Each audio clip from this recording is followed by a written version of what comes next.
So today I want to talk about a specific topic that everybody talks about online, Facebook forums or pages, whatever it is. And it's basically on how to achieve that cinematic look.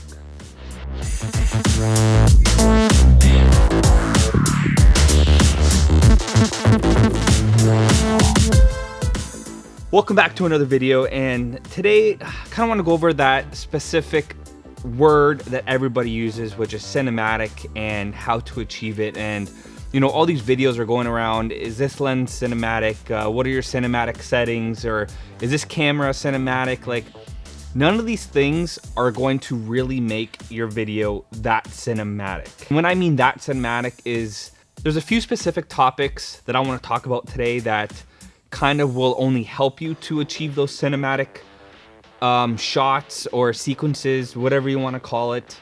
You know, your lens, your camera are your main tools to get the cinematic shots, but they aren't going to enhance those shots. There's a few tools and ways on how to get these cinematic shots, okay? So number one would be lighting is probably your second most important tool on how to get these cinematic shots. Number two would be your settings. Number three would be color grade, okay? So number one, I want to basically talk about settings. Settings is the most important thing you want to nail to get most cinematic shot you can ever get. So let's take for an example, Saving Private Ryan, okay?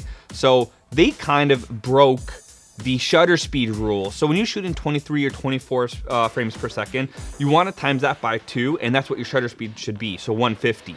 Or a 180 degree angle also is another term for in the film industry.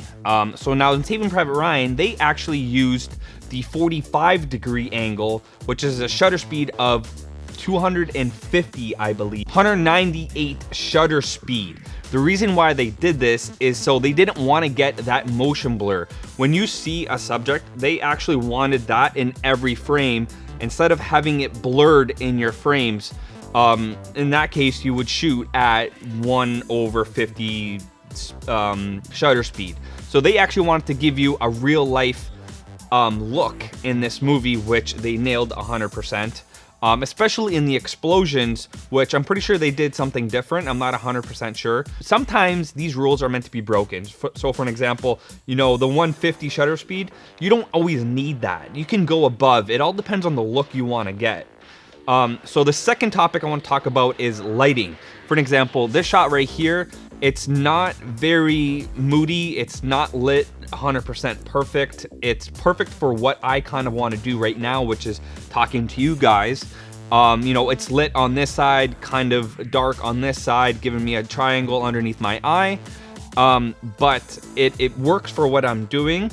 And also, if you want to get a different look, I would also try to add lights to your films. You know, try to be different. Try to add key lights or even practical lights in the background. Use lamps, make things different, make things pop out. Let's take another example of The Haunting of Hill House, the way they lit this. So I'm gonna show a preview right now.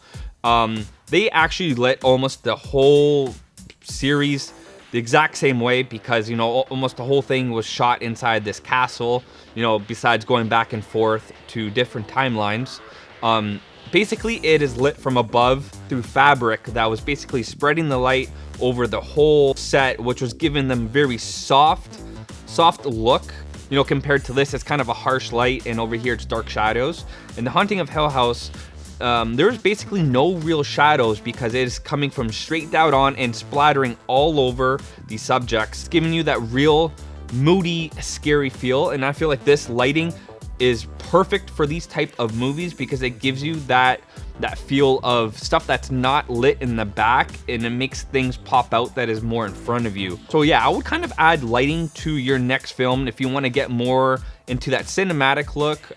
Number three is color grading. So I mean, these cameras that you can get nowadays, they come with crazy dynamic range. For an example, the Sony a7 III or the Blackmagic Pocket cameras, they have a log file for them, so when you want to put into post-production, you can color grade them however way you want. You're getting all that dynamic range that is meant to be added into kind of more creative process of when you're editing your videos. For another example, you know, Haunting at Hill House or Saving Private Ryan, these films have a specific color to them that represents the film. The Haunting at Hill House has a real dark, moody green look to it, which is giving like that grungy, scary feel. So for another example, let's look at Ford versus Ferrari. So it's got that nice film look, supposed to try to give you that old film look, which you can achieve by using different cameras. Get like a nice green, orange, brown vintage look to your video, add some grain to it, and then you'll get a nice vintage look to your video that kind of represents where it was supposed to take in place. For an example, Ford versus Ferrari, you know, it's supposed to be taken back in the day. So lighting, color grading, and your settings are one of the top 3 ways on how to achieve cinematic shots, in my opinion. You know, yes, lenses and cameras can give you this look, but it's not gonna give you that extra push to your films if you want to add a little bit more of a higher end production value to your client's needs or whoever the video is for. So that's it for today's video. I hope you guys enjoyed this one. If you guys feel like there's another way on how to achieve this cinematic look, comment below. If you like this video and you found it useful, give it a thumbs up, and we'll see you guys next video.